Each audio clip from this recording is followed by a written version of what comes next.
కేంద్ర కేబినెట్ సమావేశం ముగిసింది. ప్రస్తుతం కేబినెట్ నిర్ణయాలను కేంద్ర మంత్రి అశ్విని వైష్ణవ్ వెల్లడిస్తున్నారు. ఆ లైవ్ చూద్దాం.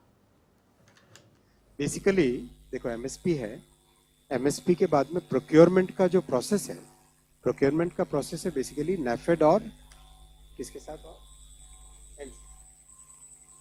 नेफेड और एनसीसीएफ के थ्रू है. ये कोऑपरेटिव मैकेनिज्म है और इसमें स्टेट गवर्नमेंट का रोल बहुत इंपॉर्टेंट होता है. स्टेट गवर्नमेंट अपने पूरे एरिया का देख के कहाँ पे कितना प्रोक्योरमेंट करना है, quite different from the procurement system for wheat and rice, उससे काफ़ी अलग है.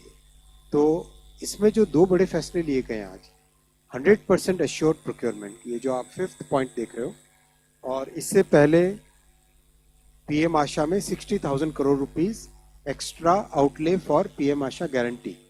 ये गारंटी मिलती है नेफेड और एनसीसीएफ को. वो लोग प्रोक्योर करते हैं फार्मर्स से, फार्मर्स उनके पास रजिस्टर करते हैं, फिर जो एमएसपी है उस प्राइस पे प्रोक्योरमेंट होता है और किसान को ये फ्रीडम रहता है अगर मार्केट में प्राइस उससे ज़्यादा है तो बाहर बेच सकता है, लेकिन एमएसपी पे खरीदने की गारंटी इस प्रोग्राम के तहत तूर, उड़द और मसूर के लिए 100% प्रोक्योरमेंट, और बाकी दालों के लिए जो भी राज्य सरकार जो नॉर्म तय करे वो उसमें दिया जाएगा. अप्रूव हो गया यहाँ से.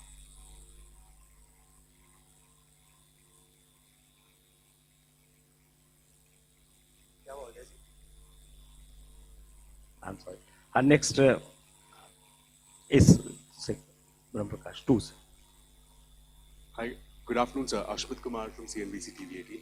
Sir, just a couple of questions. Between the programs for DA increase, the agri productivity increase, and the MSP, the total outlay is about 1,05,000 crores, 5,000 crores. Can you give us a sense what will be the time period over which we'll be looking to spend this money? Different projects have different timelines. For example, जो आत्मनिर्भर mission है pulses का, उसका 6 साल का programme है, 6 years का programme है. और जैसे बीआरसीपी है वो अगले 3 साल का प्रोग्राम है, और रबी सीजन है वो एसी सीजन का programme. So just one follow-up question, sir. This relief package, if I can call it that, is coming close on the heels of the double bonanza that the Prime Minister had announced. Is there a certain thinking within the government that there is a need to give an impetus to the economy, and that's the reason why we're seeing GST bonanza plus now additional outlays approved for injecting more liquidity in the market, in the economy? नहीं, आप रबी season तो हर साल MSP बढ़ाते हैं. Wheat season, wheat का भी इसका जो खरीफ का है वो भी एमएसपी हर साल आती है, उसका इसके साथ कोई संबंध नहीं. these are commitments that we have made and government is fulfilling the commitments. 39.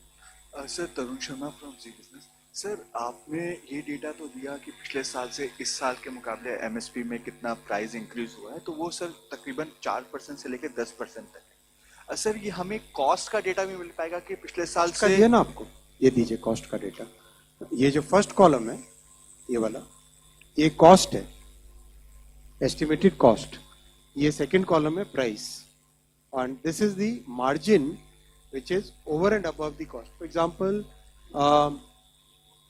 lentil या wheat का ले लो, पहला वाला 1,239, that is the cost rupees per quintal, and MSP is 2,585. That is the